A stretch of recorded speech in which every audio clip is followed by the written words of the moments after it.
மன்னர் பெருமான் வாழ்க. எல்லை ஓரமெல்லாம் கொள்ளை கூட்டம், வழிப்பறி காக்க வேண்டும் அண்ணா, காக்க வேண்டும். என்ன பாஞ்சாலங்குறிச்சியில் கொள்ளையா? ஆச்சரியமாக இருக்கிறதே.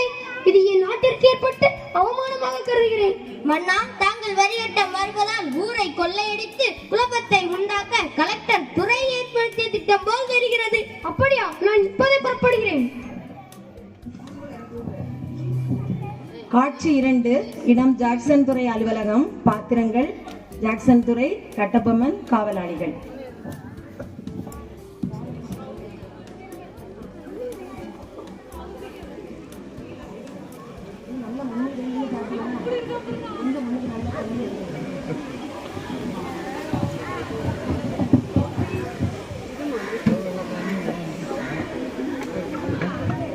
நீர்தான் வீரபாண்டி கட்டபொம்மன் என்பவரோ?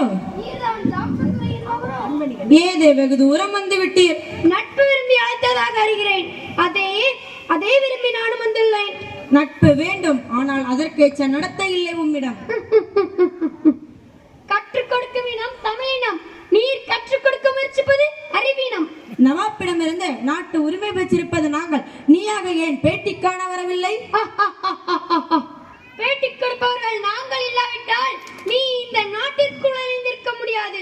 இரு மாப்பு இன்னும் ஒழியவில்லை. உண்மை எல்லாம் உடன் பிறந்தவை. ஒழியாது, ஒழியாது. உன் மீது குற்றம் சுமத்துகிறேன். என்ன வந்து எடுத்துரைத்தால் கணக்கில் அடங்காது. எண்ணிக்கை தெரியாத குற்றம். எனக்கா எண்ணிக்கை தெரியவில்லை? அகம் பிடித்தவனே, சொல்கிறேன் கேள். உன் நிலத்தில் விளையும் விளைச்சலுக்கு கிஸ்தி கொடுக்கவில்லை. எங்கள் பேரரசுக்கு கீழ் அரசாக இருக்க வரி பணம் செலுத்தவில்லை. இவற்றிற்கெல்லாம் வட்டியும் கொடுக்கவில்லை. கிஸ்தி, திரை, வரி, வட்டி.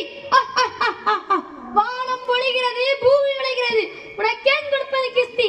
எங்களோட வயலுக்கு வந்தாயா? ஏற்றம் நிறுத்தாயா? நீ பாய்ச்சி நடுவேண்டியை கண்டாயா? நாற்று நட்டாயா? களை பறித்தாயா? காணி வாழ்வதற்கு கஞ்சி காயம் சுமந்தாயா? அங்கே கொஞ்சம் விளையாடுகின்ற பெண்களுக்கு மஞ்சள் அரைத்து பணிபுரிந்தாயா? அல்லது நீ மாமனா அச்சானா மானங்கெட்டவனே, யாரிடம் கேட்கிறாய் வரி? எதற்காக கேட்கிறாய் திரை? போரடித்து நெற்குவிக்கும் மேல நாட்டுவார் கூட்டம் பரங்கியருடனையும் தலைதனை நெற்கதிகளை குவித்துவிடும் சாக்கிறது.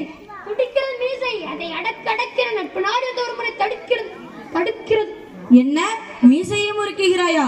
அது ஆபத்திற்கு அறிகுறி. உன்னை இப்போதே சிறைப்பிடிக்கப் போகிறேன். பறச்சா பார்க்கலாம். நானும் மடிந்துவிடவில்லையடா. தமிழன் மடியிலே கவித்தவன் தலை உருண்டு போகட்டும்.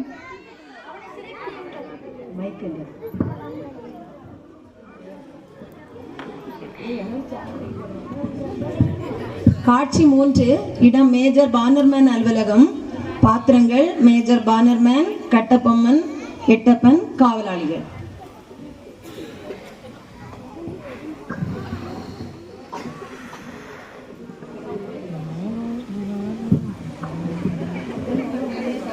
ஏன் இருக்கிறீர்கள்? உட்காருங்கள், உட்காருங்கள்.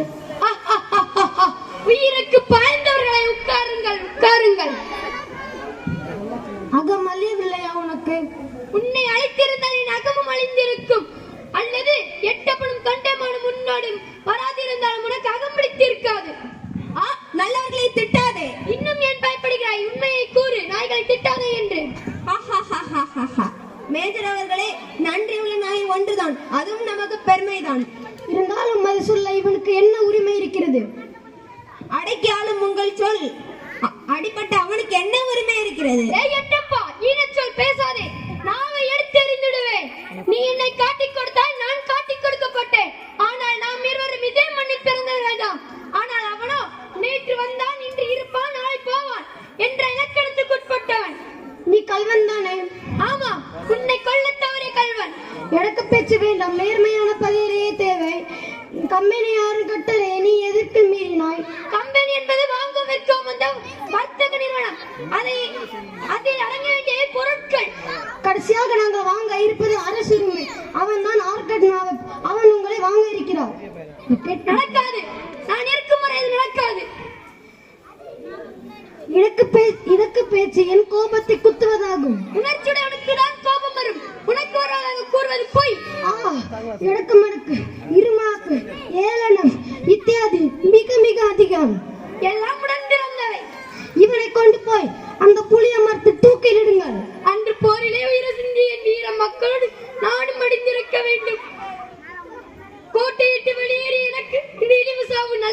நல்ல பரிசு. தம்பி, அஞ்சாத சிங்கமே, இந்த கடைசி நேரத்தில் உன்னை காண துடிக்கிறேன். என்னால் முடியவில்லை. புன்னகை புரியும் தமிழ் மண்ணே, உன்னை விட்டு போதல் ஒன்றே எனக்கு வருத்தம். இதுவே என்னோட நிரந்தர ஆசை.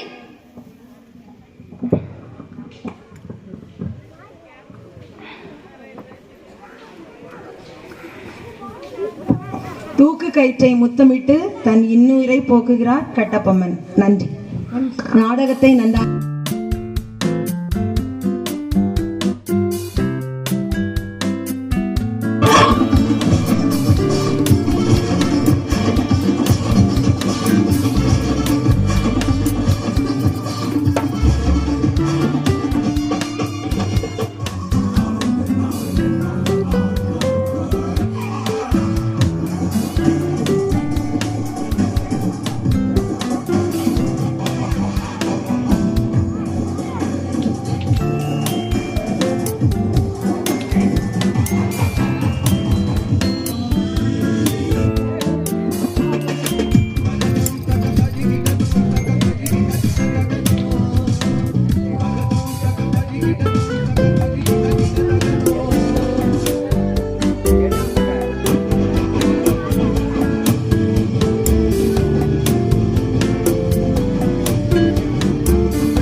வகுப்பறை.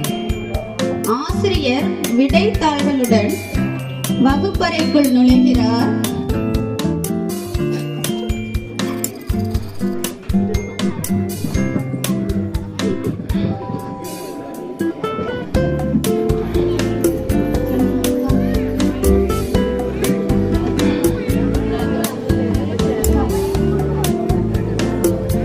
Good morning, ma'am. இருக்கேன், பாருங்க.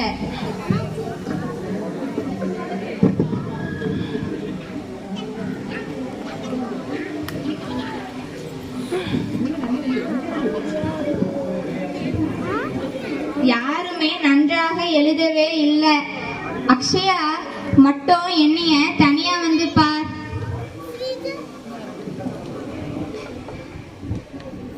என்னாச்சு உனக்கு? ரேங்க்லாம் ரொம்ப குறைஞ்சுக்கிட்டே போகுது. டாப் 10ல கூட வரல. அது வந்து மேம் எனக்கு எக்ஸாம் டைம்ல ஃபீவர் வந்துட்டது மேம். ஓகே, அடுத்த முறை நன்றா படி. மறுபடியும் நீ ஃபர்ஸ்ட் ரேங்க் வரணும். Okay miss. காட்சி 3 பள்ளிக்கூடம். பள்ளியில் மரத்தடியில் மாணவிகள் மொபைல் போனை வைத்து விளையாடி கொண்டிருக்கிறார்கள்.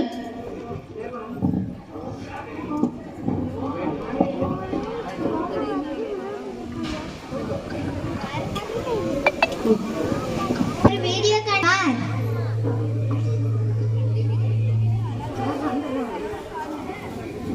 சரி. இருவரும் இங்க என்ன செய்து கொண்டிருக்கீங்க?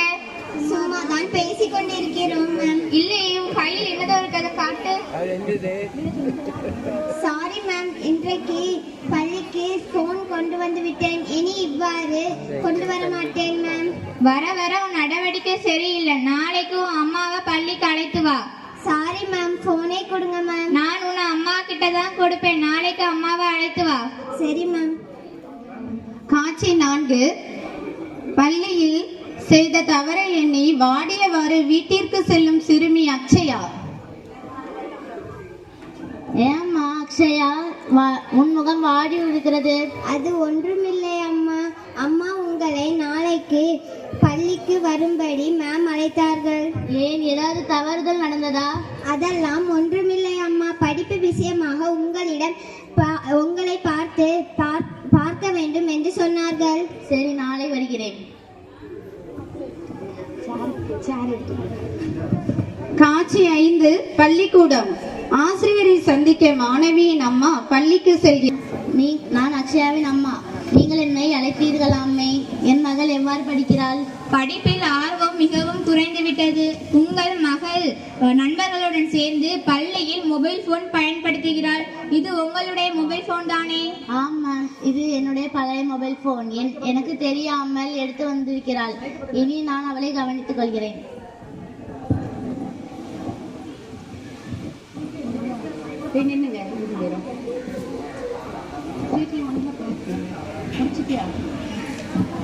இந்நாடகத்தில் சிறுமி செய்த தவறு போல் சமூகத்தில் சில குழந்தைகள் வீடுகளிலும் மொபைல் போனை தவறாக பயன்படுத்துகிறார்கள். அதனால் அவர்களுக்கு கண் சோர்வு, தலைவலி, கழுத்து வலி மற்றும் தூக்க கோளாறுகள் ஏற்படுகிறது. மனநல பாதிப்பும் ஏற்படுகிறது. போனுக்கு அடிமையாகி நேரத்தை வீணடித்து முக்கிய வேலைகள் மற்றும் சமூக உறவுகளை புறக்கணிக்கிறார்கள். குழந்தைகளின் சிந்திக்கும் திறனும் குறைகிறது. எனவே தம் குழந்தைகள் மொபைல் போனை அதிக நேரமும் தவறாகவும் பயன்படுத்துவதை பொறுப்புடன் கவனிப்பது பெற்றோர்களின் கடமையாகும்.